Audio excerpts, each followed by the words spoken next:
If you were fixing your bra straps, fussing with wires, or battling your bra during this podcast, stop right now. You'll want to hear this. Those bra problems, those problems you thought you had to live with, Third Love has solved them. Their bras make it easy to get what you want, whether it's ultimate cleavage, a smooth look, or stopping your shirt buttons from pulling. With over 60 sizes, including half cups you won't find anywhere else, you'll never be stuck between two sizes that don't fit. So stop settling for bad bras. Now's the time to treat yourself and get your problem solved. Save $15 on your first order with code podcast15 at thirdlove.com. I say, because if I do die, I'm gonna ask the Lord, let me haunt you. We so often hear about those that don't make it out of danger alive. But what about those that do? My body got warm and it just said, get up. You're not done, get up. I'm Caitlin Van Mall, back with a brand new season of I Survived. The more I begged him, the happier and the more excited he got. Join me for new episodes of I Survived every Monday, and subscribe now wherever you listen to podcasts.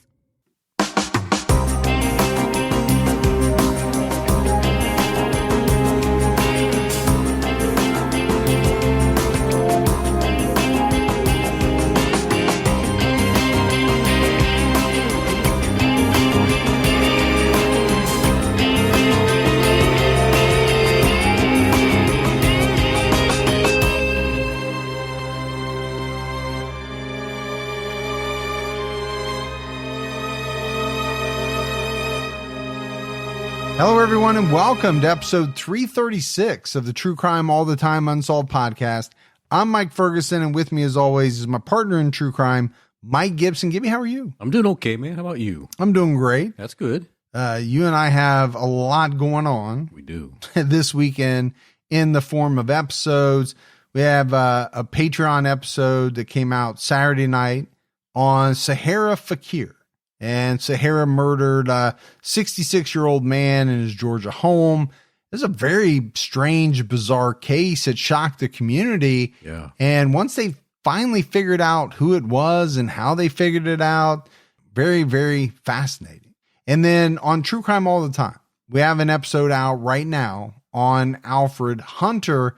Hunter murdered his ex-wife.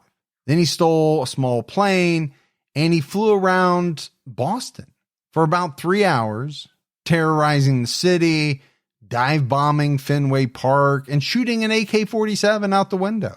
Yeah, it's crazy. Yeah, it is a very, very wild story. Very, very wild. Hey, don't forget this weekend I got my one-man review at the Dayton Senior Building. Yeah, I heard tickets are sold out and have been for some time. I'm thinking maybe you and the family bought some. You guys are going to come down. No, I have no idea who buys those tickets. I really don't. Yeah, they are pretty cheap.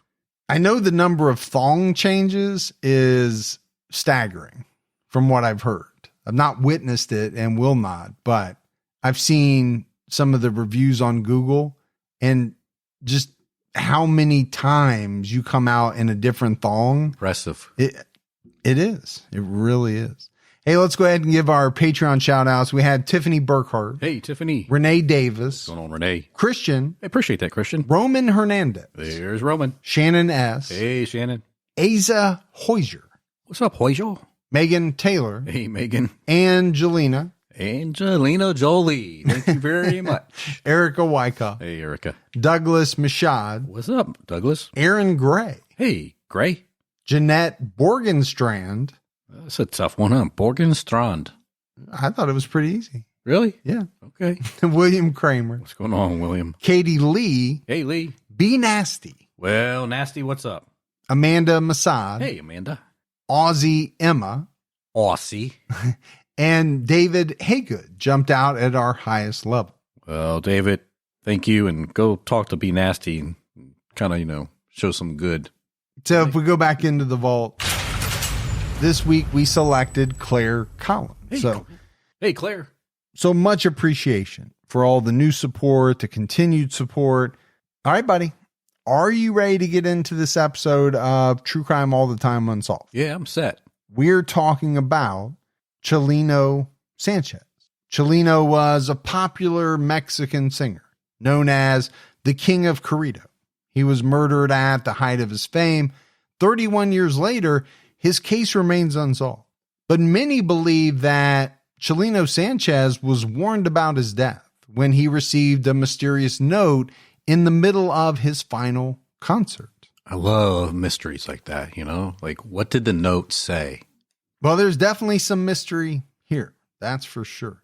Chalino Sanchez was born on August 30th, 1960, in a small village near the city of Culiacan in the Mexican state of Sinaloa.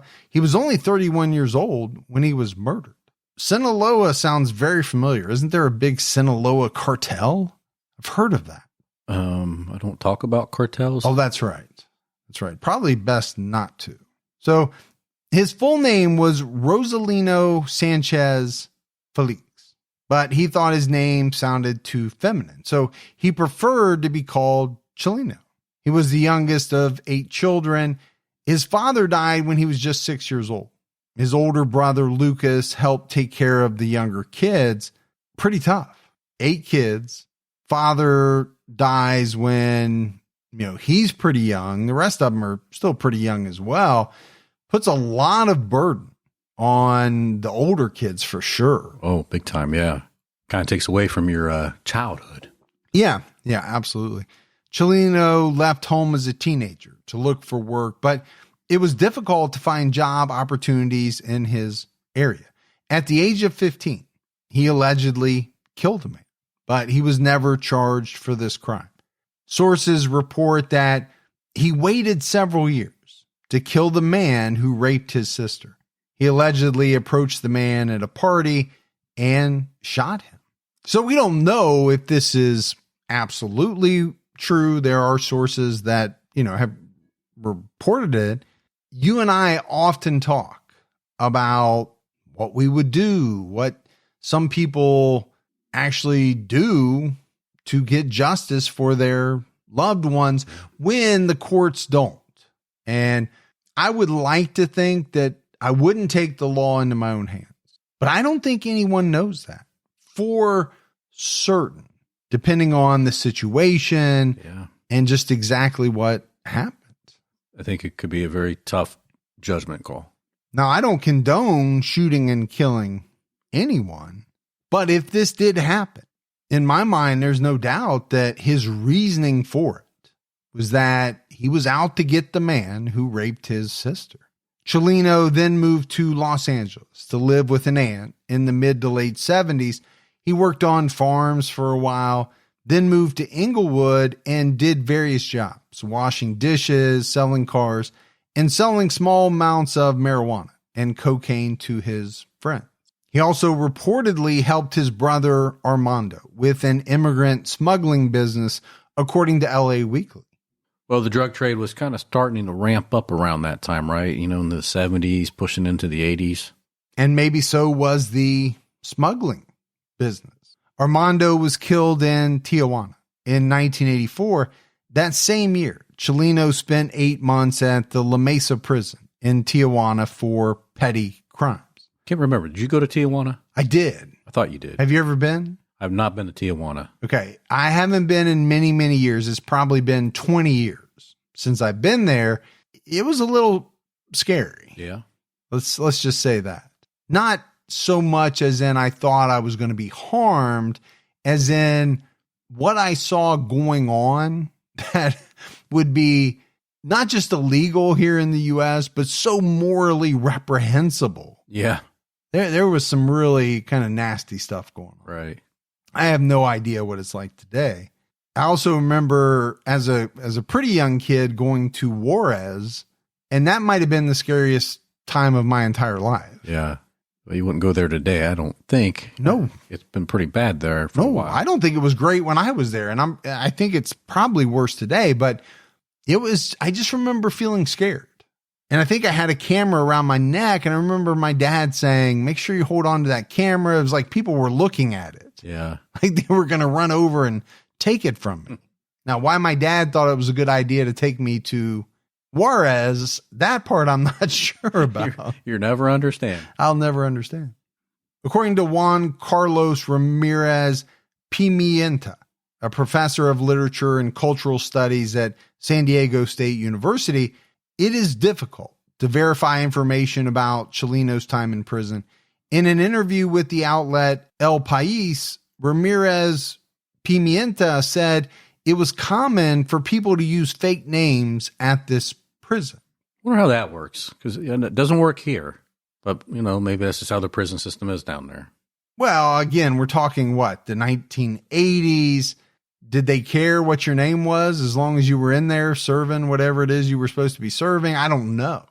It does seem like it would make it very hard to keep track of people and their crimes and take that into account if they committed yet another crime. But I just want to make sure they had everything right so I could get back out when it was time, Well, that's true too.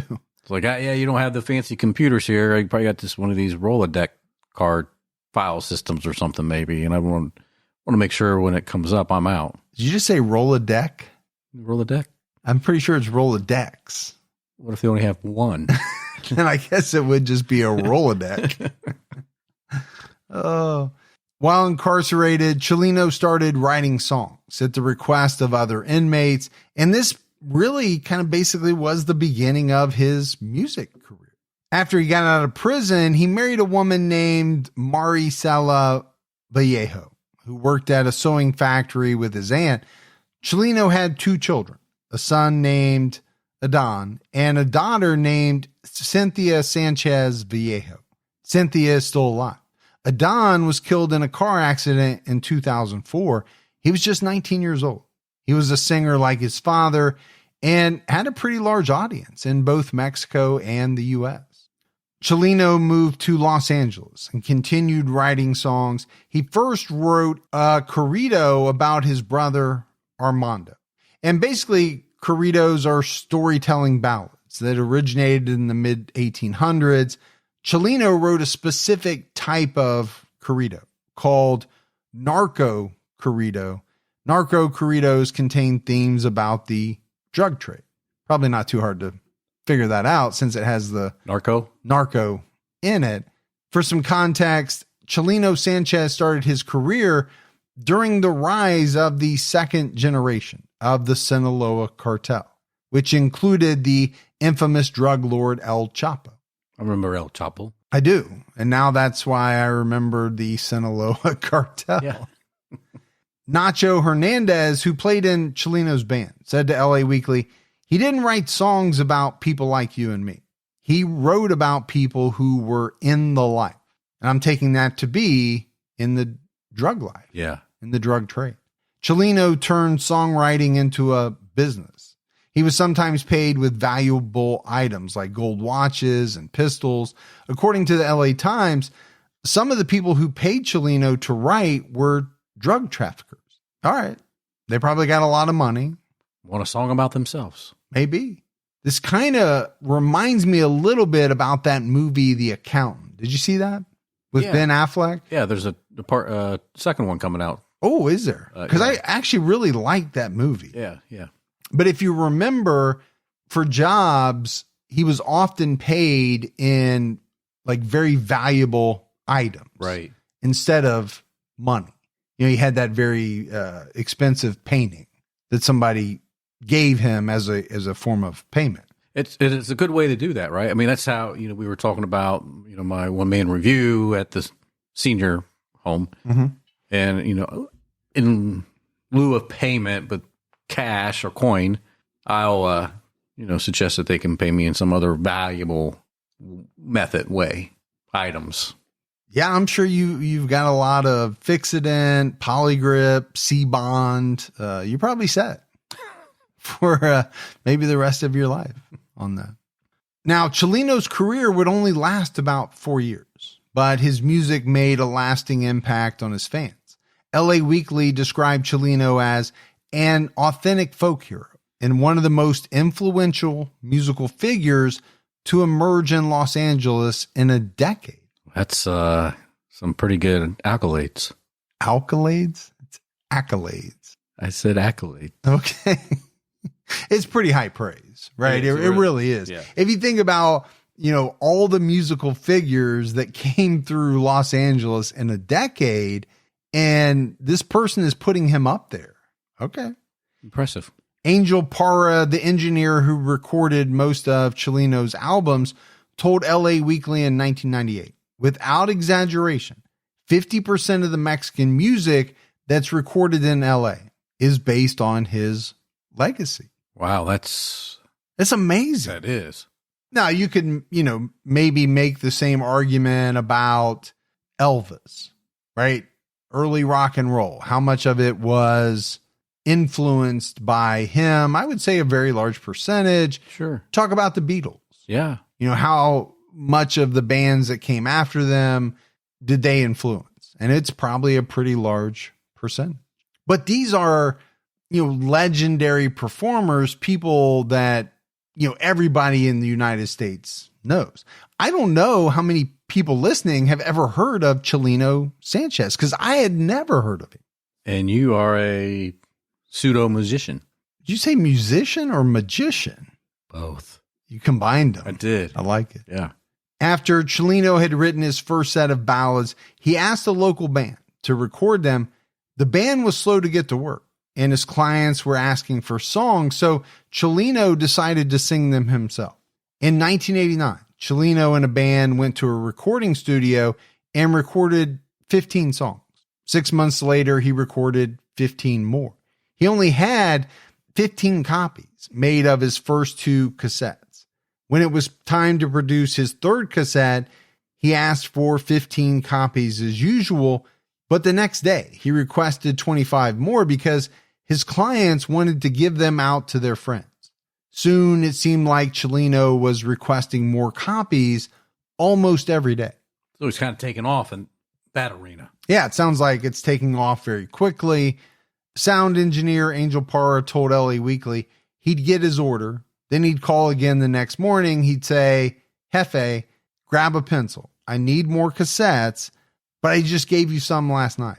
They're all sold." So that's a good problem to have. Now, he didn't just sing about the drug trade. He sang about topics that many people could relate to, such as growing up in poverty, family feuds, corruption, and violence. Pretty well rounded on topics.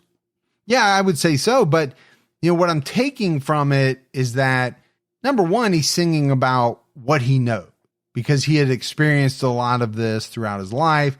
But it's also so relatable because so many other people went through some of these same things. Chalino was able to quit his various jobs. He formed a company called RR Records. According to LA Weekly, Chalino began selling cassettes full time and working regularly with the band. You ever miss cassettes? No. No, I don't either. Yeah. I don't miss records. I know a lot of people are into records. They're like back in style now, but even CDs, the ability to listen to any song you want to while you're in your car, still amazes me. Oh, yeah. And half the time I just hit a button and I tell Siri what I want to hear. And she'll play it for you. Yeah. Yeah. See, Awesome. the thing about cassettes I always hate is when the cassette player would try to eat it. Oh, and then you'd have to try to fix it. Take that pencil, put the pencil in and rewind it. They were definitely better than 8-track, though. Yeah, I don't really remember those. Yeah. Those are a little before my time. Yeah. He eventually started working with an independent label owned by Pedro Rivera, a composer and singer. At this time, it was difficult to get started in the Latin music industry because there were only a few major record labels and it cost thousands of dollars to start working with them. Rivera and other independent labels used a different type of record distribution system. They sold cassettes at small businesses and swap meets. Chalino was able to sell thousands of cassettes in this alternative market. He became very successful despite not conforming to industry standards. Several people said he wasn't that great of a singer. His sound engineer, Angel Parra, told LA Weekly he had a voice you had to get used to. That's not always the best way you want your voice to be described. I don't think they said that about Adele, Celine Dion, Whitney Houston. Yeah. You didn't have to get used to those voices. They just blew you away. Chalino himself even said, "I don't sing, I bark." But hey, man, if people were buying it and they dug it, That's all that matters. That's all that mattered. A young singer named Saul Vieira described how people first reacted to Chalino's music, saying, at first, when he came out, no one really liked him. Myself, I was like, where the hell did you get that guy? But then you pay attention to what he's saying and you start liking him. It's like gangster music about people getting shot, battles with police, growing marijuana. Just the message that they liked. Yeah, and I think it's how relatable it was. You know, when we were talking about the topics, it did remind me of gangster rap back in the day. You know, I had a phase where I was really into that. Now, my situation was I couldn't really relate to what they were talking about. I just liked it. True Crime All the Time Unsolved is brought to you by Progressive Insurance. Let's face it, sometimes multitasking can be overwhelming. Like when your favorite podcast is playing and the person next to you is talking and your car fan is blasting, all while you're trying to find the perfect parking spot. But then again, sometimes multitasking is easy, like quoting with Progressive Insurance. They do the hard work of comparing rates so you can find a great rate that works for you, even if it's not with them. Give their nifty comparison tool a try, and you might just find getting the rate and coverage you deserve is easy. All you need to do is visit Progressive's website to get a quote with all the coverages you want, like comprehensive and collision coverage or personal injury protection. Then you'll see Progressive's direct rate, and their tool will provide options from other companies, all lined up and ready to compare. So it's simple to choose the rate and coverages you like. Press play on comparing auto rates. Quote at Progressive.com to join the over 28 million drivers who trust Progressive. Progressive Casualty Insurance Company and Affiliates. Comparison rates not available in all states or situations. Prices vary based on how you buy. You know, folks, I love to cook, and it's very satisfying to cook a great meal for my wife, family. The problem is I'm not that great at it, but that all changed with Masterclass. Now I'm learning from the great Gordon Ramsay, and I'm able to cook up some delicious meals. This fall, learn from the best to become your best with Masterclass. How much would it cost to take one-on-one classes from the world's best? Easily tens to hundreds of thousands of dollars. But with a Masterclass annual membership, it's $10 a month. Memberships start at $120 a year for unlimited access to one-on-one classes with all 180 plus Masterclass instructors. I use Masterclass, and you should too. There are over 180 classes to pick from, with new classes added every month. Just like the Gordon Ramsay class that has helped me be a better chef. Boost your confidence and find practical takeaways you can apply to your life and at work. And right now, our listeners will get an additional 15% off an annual membership at masterclass.com/unsolved. Get 15% off right now at masterclass.com/unsolved, masterclass.com/unsolved. Angie's List is now Angie, the home to skilled neighborhood professionals. Angie is your home for everything home, and they've made it easier than ever to connect with skilled professionals to get all your home projects done well. If you own a home, you know how much work it can take, whether it's everyday maintenance and repairs or making dream projects a reality. It can be hard just to know where to start, but now all you need to do is Angie that and find a skilled local pro who will deliver the quality and expertise you need. Angie has over 20 years of home service experience, and they've combined it with new tools to simplify the whole process. Bring them your project online or with the Angie app. Answer a few questions, and Angie can handle the rest from start to finish, or help you compare quotes from multiple pros and connect instantly. And all of that means you can take care of just about any home project in just a few taps, because when it comes to getting the most out of your home, you can do this when you Angie that. Download the free Angie mobile app today or visit Angie.com. That's ANGI.com. Chalino appealed to a lot of people because he didn't try to come across as a perfectly composed celebrity. He was known for being friendly and generous, but he was also known to fight if someone challenged him. And that doesn't surprise me one bit. He grew up rough. You know, I'm sure he fought throughout his life and had to sometimes. I was going to say, I think you probably didn't have the option to not fight in a lot of those cases. Band member Nacho Hernandez said about Chalino per LA Weekly, he had the reputation of being a valiente, He was a very nice guy. And I guess valiente means brave. Yes. You'd come up to him, greet him, say, hey, how are you? He'd say, great. But if you came up to him with the intention of fighting, he'd get into it. He was very delicate that way. So it sounds to me that you had to come at him a certain way. Yeah, you had to probably approach him carefully. Yes. And if you came off, the wrong way, you better be prepared to back it up. In 1990, Chalino had his first big performance at the El Parral nightclub in Southgate. So many people came to see him that the staff had to turn people away. After this performance, he had club, bar, and dance hall owners bidding to have him play at their establishment. So his career's really taken off. Yeah, it really sounds like it was. Months before his death, Chalino was involved in a deadly shooting at a nightclub. On January 20th, 1992, he booked a performance with the Plaza Los Arcos nightclub in Coachella. On January 25th, a 32-year-old man named Edward Gallegos shot at him while he was on stage, and Chalino shot back. The shooting started just after midnight. There were over 400 people inside the club, most of whom were there to see Chalino perform. Chalino would tell the police that someone gave him a 10-millimeter pistol as he walked in because they wanted him to wear it on stage. This was something he often did as part of his image. However, band member Nacho Hernandez told LA Weekly that the gun was Chalino's and that he always took a gun to his shows. Always be prepared. Yeah.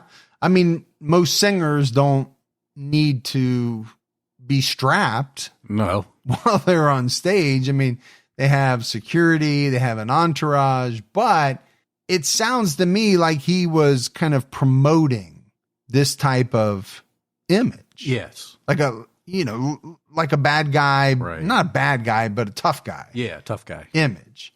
Now, when you put out that tough guy image, sometimes there's people who are going to want to test that. Yeah. And sounds like somebody did, and they took a shot. What was so amazing to me was that he's up on stage performing, and he whips out his gun and he fires back. Yeah, I don't care who's out in the audience. I'm shooting back. I mean, there's 400 people there. What if he hits, a bystander? Coachella Police Sergeant Vince Singletary told LA Weekly that Chalino explained the facade, the showman, the corridos, the macho thing with the gun, the tough guy attitude. That was expected, especially of someone from Sinaloa. But he seemed like one who hadn't been bit by the fame and stardom. He still had the presence of mind to say that that was the showman part of him, and he was really a normal person. Well, kind of like what you just said a little bit ago, right? He's got to live up to his reputation. Yeah, we've seen that in the rap game as well, right? Over the years. Sometimes, people getting in trouble, maybe just to get more street cred. Yeah, it makes them more popular. It can. It has. So Chalino was on stage taking song requests from the crowd. Edward Gallegos leaped onto the stage and shot at Chalino with a semi-automatic handgun, according to the Desert Sun. Gallegos was high on heroin and had been drinking that day. According to El País, Nacho Hernandez said that Gallegos was angry that Chalino didn't play a song titled The Rooster of Sinaloa. Well, those fans get pretty ticked off sometimes when the musician, when the band doesn't play the song that you want to be played. Yeah, I get that. I mean, most people don't jump on stage and pull out a semi-automatic pistol, but yeah, I get being disappointed. Yeah. When Barry Manilow doesn't play Mandy, I know that really upsets you. Okay. Gets me fired up. Witness Raul Aceves told the Desert Sun he just pulled out his gun and shot him. Everyone started screaming and running. Chalino was hit twice in the upper arm and chest. In response, he pulled out a handgun and fired back at Gallegos. He missed and hit other dancers. So kind of, like what we were saying before. Now, I get it. You've been shot twice. We mentioned why he thought maybe he needed the gun or wanted the gun or, wanted to promote his image. But anytime you shoot at someone and there are multiple people behind them, you are running the risk of hitting someone else. I don't care what the situation is. That risk is always there. Yeah. It was said that the two men fired up to 15 shots and both of them fell to the ground.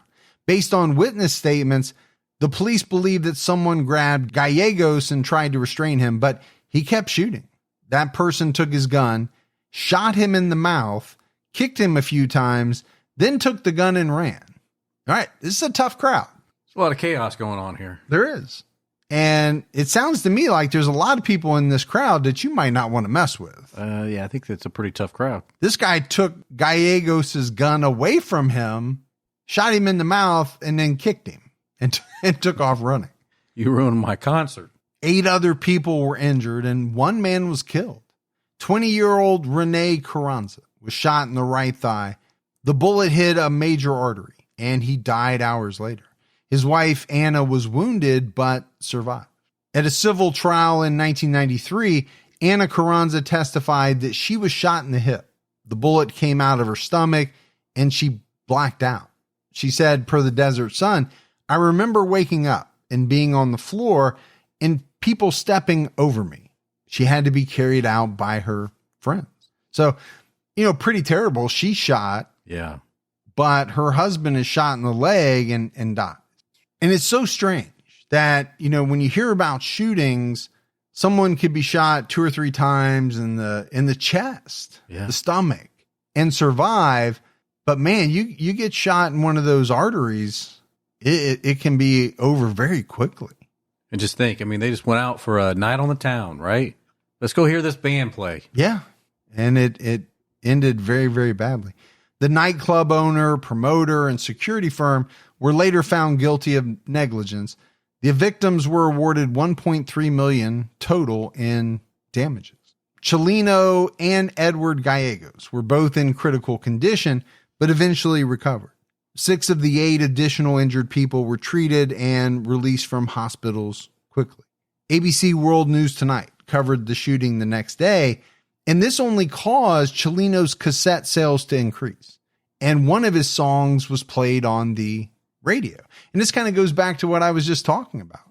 Whether you want to call it street cred or just notoriety, there's a shootout that he's involved in. Right. And the next day, people are, buying up his cassettes and they're playing his songs on the radio. Good PR, bad PR, either way, it sells those cassettes, On January 31st, 1992, Edward Gallegos was arraigned on 10 counts, including murder, attempted murder, and assault with a deadly weapon.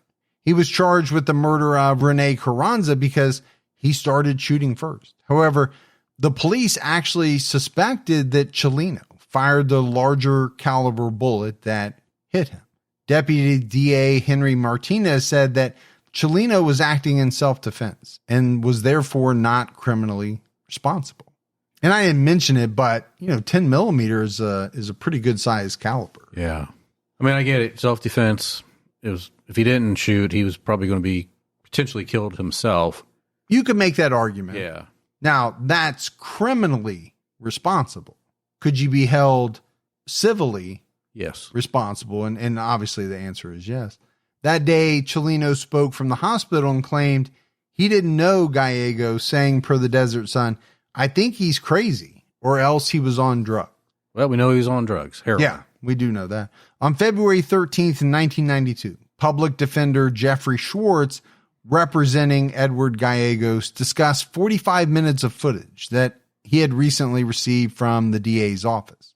According to the Desert Sun, he described the footage as pretty inconclusive and said, "It's really too early to tell the significance of the tape. You just get a little snippet of the incident, and so it is out of context." The video showed people on stage and in the wings. One person was captured walking towards Chalino. Schwartz said that the video appeared to be the beginning of the incident. The video was reportedly taken by the photographer who was filming the band and dancers that night. They likely stopped once the shooting started.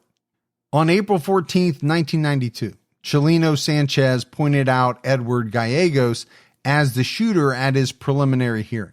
Chalino testified that he was on stage with 4 other people when Gallegos walked up and started shooting at him from about 4 feet away. Okay, that's pretty close. Yeah, it's pretty scary right there. So no wonder that he was shot, a couple of times. It's pretty hard to miss from 4 feet.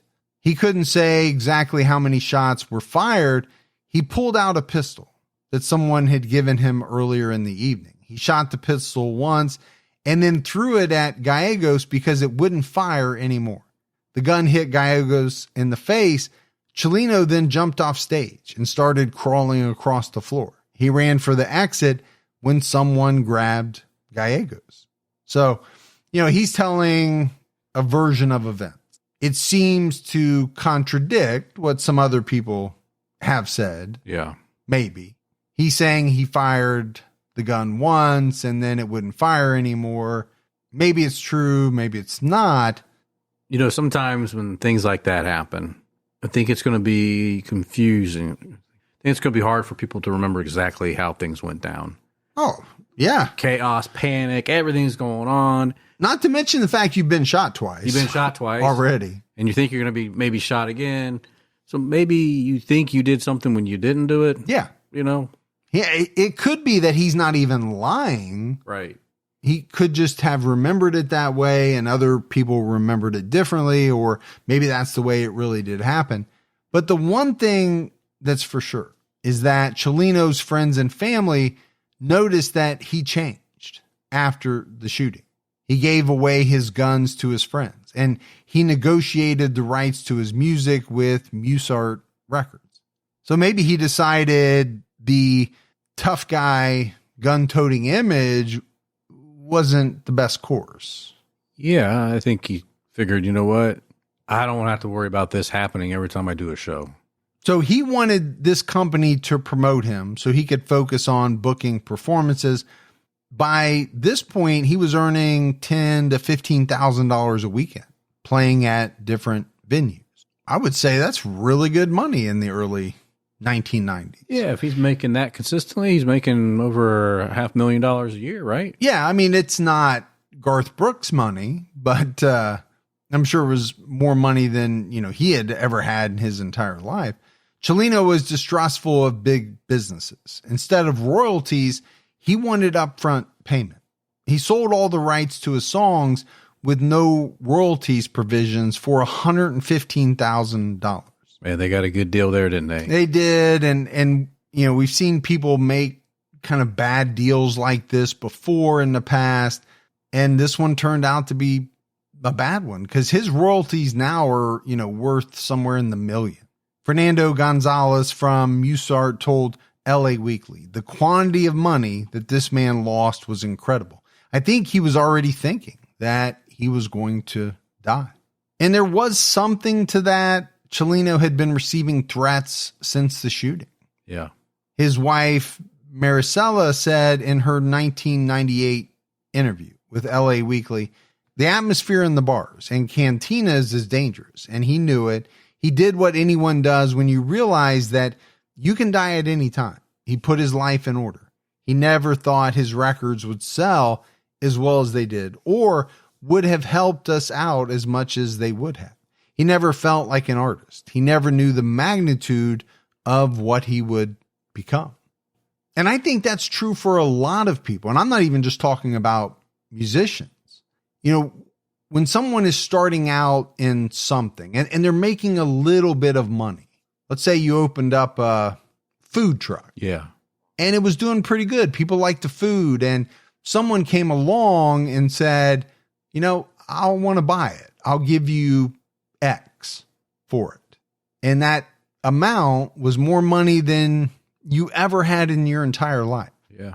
Do people take that, or do they continue to build and have that continued stream of income, maybe open up a franchise of food trucks? And it's just a decision that people have to make. And sometimes they choose right and sometimes they don't. Well, and sometimes what they choose at that moment is the right thing for them at the moment. And then they might have like regrets later when they think about, but you never know how things could turn out. No, you never do. It's like that story about the person who worked for Walmart. And I don't remember the story exactly, but they were given like so many shares of stock. Yeah. And they needed a new lawnmower. And they sold the shares of stock to buy like a riding lawnmower. And it's the most expensive riding lawnmower in the history of the world, because the stock is now worth millions and millions and millions of dollars. But they didn't know that probably at the time. No. There's no way they could have known that. Chalino purchased a home for his family in Paramount, and he started doing live performances again. Just 1 month after he appeared in court to testify against Gallegos, Chalino Sanchez was murdered. In May 1992, Chalino was offered $20,000 to perform in Culiacan, the capital city of Sinaloa. That's a good chunk of change back in 92 to do a performance. Well, $20,000 when he sold his royalties for $115,000. Yeah. So that's a lot of money. And I think it just shows you maybe what his thinking was. I don't know. I'll get this money, this big amount up front, but I could still keep doing these shows and keep making good money too. I'm not sure. His wife didn't want him to go because the city was dangerous, but Chalino had already asked for 50% of the money in advance. So he was pretty much obligated to perform. On May 15th, 1992, 2,000 people came to the Salon Bugambilias to see Chalino's final concert. In the middle of his performance, a man from the audience handed Chalino a note. He stopped and read the paper. This was captured on video. You can see his reaction to the note. He appears stressed, even wiping what appears to be sweat off his forehead. He then crumples up the note and continues singing. To this day, no one knows what the note said. It has become known as the Death Note. So it makes you wonder, right? Everybody's going to wonder what was on the note. What did it say? Well, I know a lot of people have thought that it was some type of warning. But if it was, then he didn't pay a lot of attention to it. In the early morning hours of May 16th, Chalino left the concert in a vehicle with his brothers, Espiridion and Francisco, his cousin Carmelo Felix, and a few women. They were stopped at a traffic circle by two Chevy Suburbans. A group of armed men surrounded the vehicle. One of them presented police identification. Chalino and his brother Espiridion were removed from the car. Carmelo would later say, as quoted by Police Magazine, maybe one or two were policemen. The others might have been madrinas, which meant godmothers. He was referring to a form of corruption where criminals are employed as police officers to work for the authorities or drug cartels. The group tried to offer them money to let them go, but they wouldn't accept the offer. Chalino was told by someone, "My commander needs you."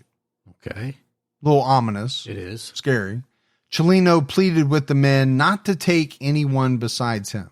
According to Chalino's bandmate Nacho Hernandez, Espiridion was only released because Chalino lied and said he had just met him at the show.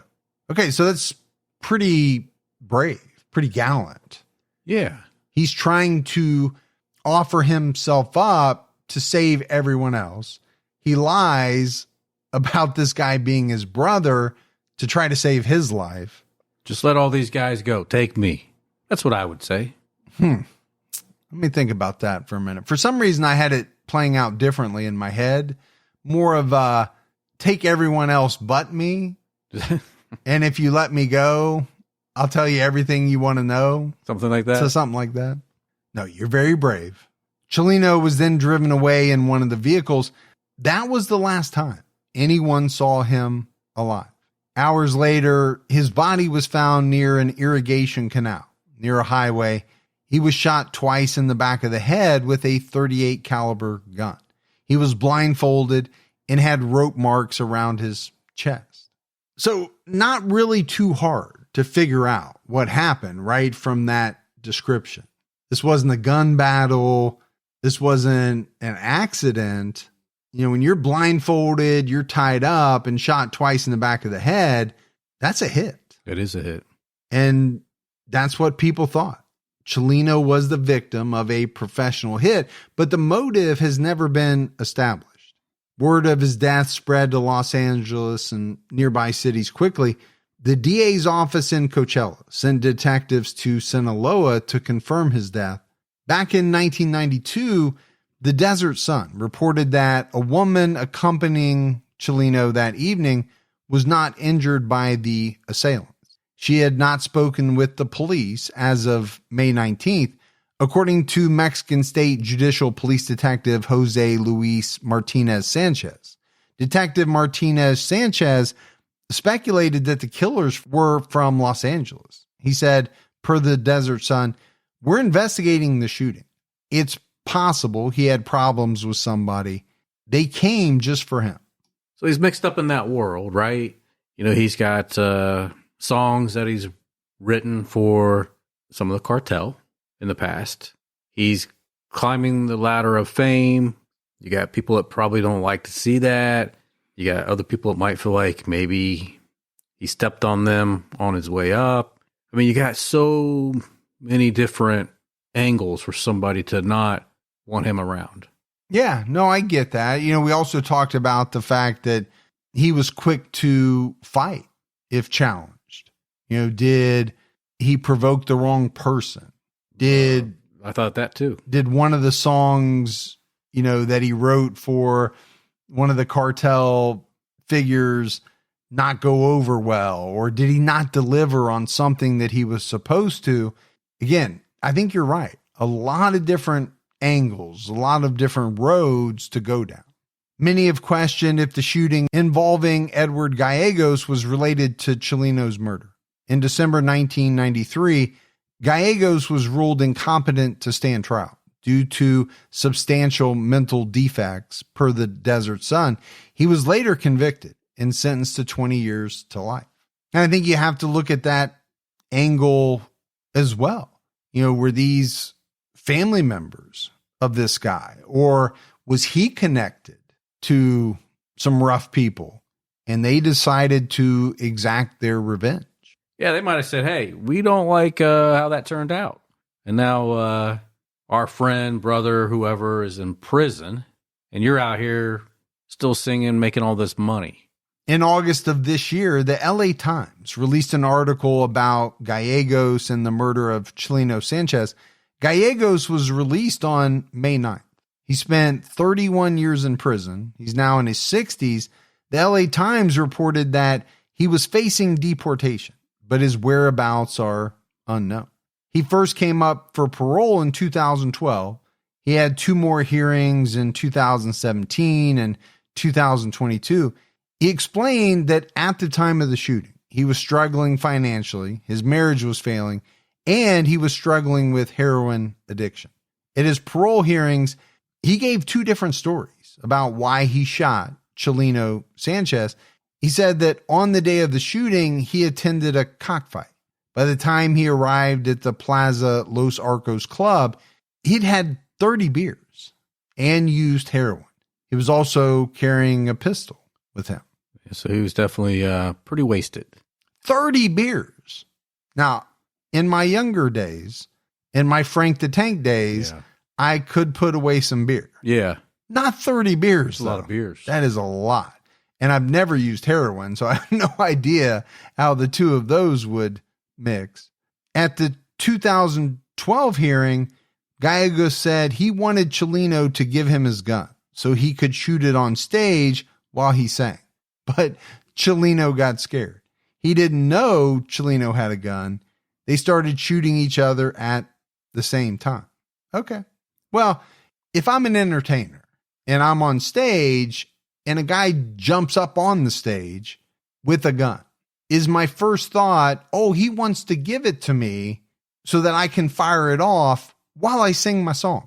Yeah, I'm not thinking that at all. No, I'm thinking this is a guy approaching me with a gun and he's, about to do me harm. Now you know why you get a metal wand up and down your body before you go into a concert today. Yeah. And this whole explanation. I don't know how true it rings. They started shooting each other at the same time.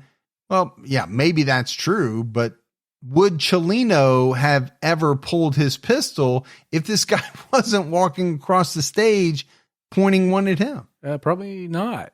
My other thought is, where are the bouncers, the stage security?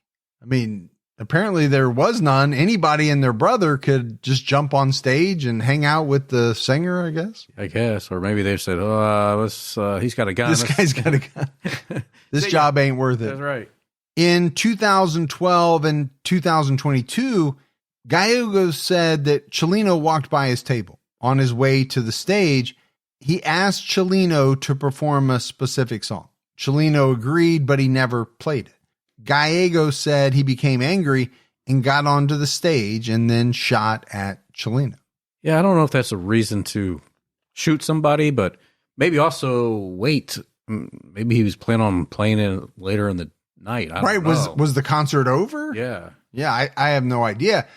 I'm with you. It doesn't seem even remotely like a reason why you should get on stage and shoot someone, but does it sound more plausible than the other scenario he gave him? And to me, it kind of does. If you've had 30 beers and you've ingested heroin, maybe your fuse is pretty short. Yeah, maybe. And maybe you're embarrassed because you told your friends that, yeah, he's going to play that song for me, and then he doesn't play it, and you're like, oh, now I look like an ass. I'm not saying it makes any sense. It just seems to make a little more sense than the other version, I guess, to me. Deputy DA Terry Wyatt said in 2022, per the LA Times, 8 people were shot because this inmate says the singer didn't play a song he wanted. That's ridiculous, senseless, violent, and I don't think we're getting at the exact motive here. So, I mean, this guy's saying neither one of them makes sense to him. And it's kind of hard to argue with that. Yeah, but sometimes things just don't make sense, too. Sometimes. But it's also very hard to tell when, some of these people are telling the truth. They give so many different stories. How do you figure out if the first one's right, the second one's right, or they're lying about both of them? Yeah, that's the problem, right? When you start off with a lie, nothing ever sounds like the truth when it actually is the truth. Yeah. Police Commissioner William Muniz asked Gallegos if he went to Plaza Los Arcos intending to kill Chalino, but Gallegos claimed that he didn't know who Chalino was, which contradicted an earlier statement that he knew about Chalino's music. Again, makes no sense. How are you going to ask him to perform your favorite song when you say you don't even know who the guy is? That's a really good point. How could you say something like that if you don't even know who he is? Doesn't make any sense to me. But isn't it interesting, when they document what this guy's saying year after year and how things change and it doesn't make sense. And then, okay, I change it. That doesn't really make sense either. At the 2022 hearing, Gallegos finally admitted that he was trying to kill Chalino when he shot at him. He also admitted responsibility for the death of Rene Carranza. And it's hard for me to think that there's not a correlation between him finally admitting that he, purposefully did this and then him getting out. Because we've talked about it many times. Parole boards don't like it when they think you're lying to them. Yeah. Or you won't take responsibility for your actions. They're going to keep you in there. And so he admits what he did in 2022, whether it was the truth or not, he admitted to it. And he took responsibility for the death of Rene Carranza. And then he got out the next year. So now what I think a lot of people have wondered over the years is whether Gallegos was hired by someone to kill Chalino in January 1992. But if he was, I think there's very little chance especially now that he's out of prison, that he would ever admit to that. Because if you ask me, that probably makes more sense than any of the other stories that he's told, given the fact that Chalino was murdered later on. Yeah. So was this the first attempt, but it was botched? Chalino didn't die. This guy took the fall for it. And then they find someone else finally carried it out later. There are many people who believe that Chalino angered someone, perhaps a powerful drug trafficker, and they hired people to murder him. We talked about that angle earlier. It's been noted that some of the musicians who sing narco corridos live pretty dangerous lifestyle. And I don't know how you couldn't say that. If you're interacting with notorious cartel leaders, that in and of itself is dangerous. Extremely dangerous. Whether you're a musician or someone directly involved in the drug trade, if they don't like something that you do, I mean, we've seen it. They don't really have a hard time ordering your death. No, they won't hesitate. Billboard described the murder of Chalino Sanchez as the first high-profile murder of a regional Mexican singer in the modern era. Since his death, at least a dozen famous singers have been murdered.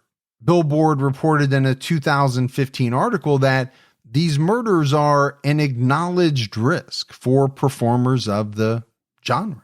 And again, we just talked about it. If you're going to delve into that life, if you're going to interact with people who live that life day in, day out, there's danger. There's a lot of danger. You better be okay with that. A promoter told Billboard that artists can be killed for many reasons. If they play at a party for a rival drug trafficker, if they look at someone's girlfriend, or if they're paid to write a song about a rival. And all of that makes perfect sense to me. When I think some of these very powerful people feel slighted, just slighted, some very bad things can happen. Yeah. And the cartel you wrote for might not be there to protect you when the song airs about their rival. Well, I don't think they can protect you. Yeah. I don't think anyone can protect you. If one of these big cartels wants somebody dead, it's going to happen. More likely than not, it's going to happen. Yeah. Alfred Corchado from the Dallas Morning News told Billboard that drug dealers also kill artists because they often get away with it and because it makes the news. Well, that's true too, right? It's going to make the news, and it's a way to maybe enhance their standing, their image, their standing within their group. Also, it's a way to put some fear into some people too. Like, don't mess with us because even entertainers are attainable. Don't write songs about us. Yeah. That we don't want written. But artists are often willing to associate with drug traffickers because they fund their careers. The anonymous promoter provided a scenario saying, you're a young artist and someone offers you $100,000 to record a song and make it a hit. It goes to number one, and suddenly Univision and Telemundo are battling for you. I get it. It's a quick jump to fame. Well, there's definitely a big risk reward component here. If you're struggling to make it, you came from poverty, someone offers you $100,000 and a chance to be a star, that's pretty hard to turn down. Yeah. Even if you know that the risks are what they are. Some people are just going to have to roll the dice. Professor Ramirez Pimienta, who spoke with El País, said that some singers claim all their corridos are paid for and that singers sometimes need to ask for permission to release a song. This information supports the theory that Chalino had angered a powerful person, but the exact motives are still unknown. In 2022, two journalists, Dardo Neubauer and Laura Sanchez, worked together to investigate who killed Chalino Sanchez. they launched a project called Archivero in March 2022. The purpose is to request public records for current news and unsolved cases to provide the general public with more information. They requested public records related to the Chalino Sanchez case from the transparency unit of the Sinaloa Attorney General's office, but were told their request could not be completed. They learned that the police were still investigating the case and that releasing the records would reveal their strategies and methods. The Attorney General's office sent the public records request to a transparency committee to keep the records sealed for another 5 years. Wow. So, that's pretty interesting. If they are still investigating it, okay, you could understand why maybe releasing some of these records would jeopardize the investigation. But if they're not, and there's just some stuff in there they don't want somebody to know, well, they bought another 5 years. Yeah, it's a good way to bury it for another 5 years. Yeah. So we don't know the truth about it. It's been 31 years since Chalino Sanchez was murdered. His fame increased exponentially after he died. Oh, I bet. Which happens to a lot of artists. Sure. And he inspires many artists today. Many find his case especially intriguing because of the mysterious death note and the lack of information surrounding his murder. I'd love to get eyes on that note. Yeah, I think the note is a big part of it. The problem is there's just no information about it. Yeah. So we have this mysterious note, no idea what it said. Was it someone trying to warn him that someone else was out to get him? Was it a note maybe directing him to a location where he would then be ambushed? We have no idea. Maybe it had nothing to do with his murder at all. That's true. Maybe it just said, I love your music. Yeah. Come to my room tonight. And he's like, no. Yeah, I was going to say, but there had to have been something to make him crumble it up and throw it away. Yeah. Yeah. And that's almost like he didn't like what he was reading. Right. So I don't think it was fan mail. Maybe it said, I know what you did with my sister. And he's like, oh, man. I know what you did last summer, maybe. Oh, there you go. Yeah.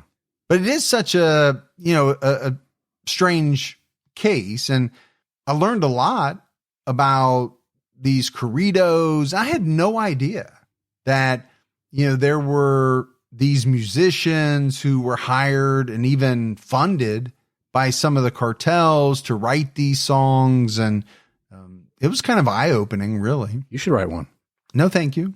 No, I mean, not the corrido. Oh. The corrido. Oh, just the corrido? Yeah. Yeah, I mean, when I look at the possibilities, and there are a lot of different possibilities of what this could have been, the most obvious one to me is that Chalino did something to anger one of these big, drug cartel leaders or someone, whether it was releasing a song he didn't have permission to, whether it was taking money to write one of these narco corridos and he didn't deliver.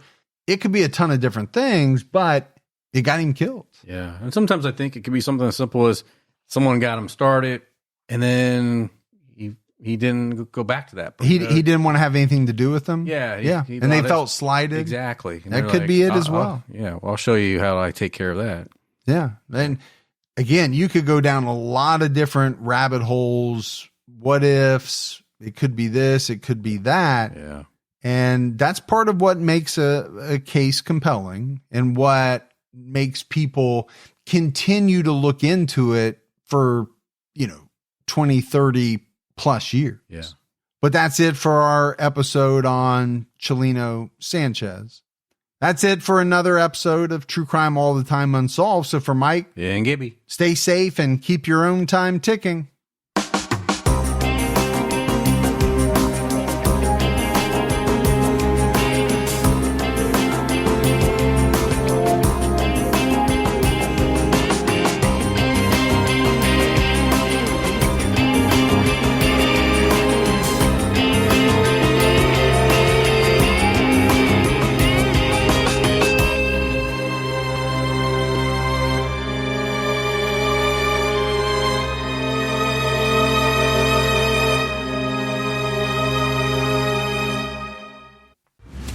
to True Crime on Pluto TV. Unravel the mysteries with Forensic Files and 48 Hours. Investigate crimes with Dateline 24/7 and Unsolved Mysteries. With thousands of free crime movies and TV shows, Pluto TV is the true home of crime. Download the Pluto TV app on all your favorite devices and start streaming true crime on live channels and on demand. Pluto TV. Stream now, pay never.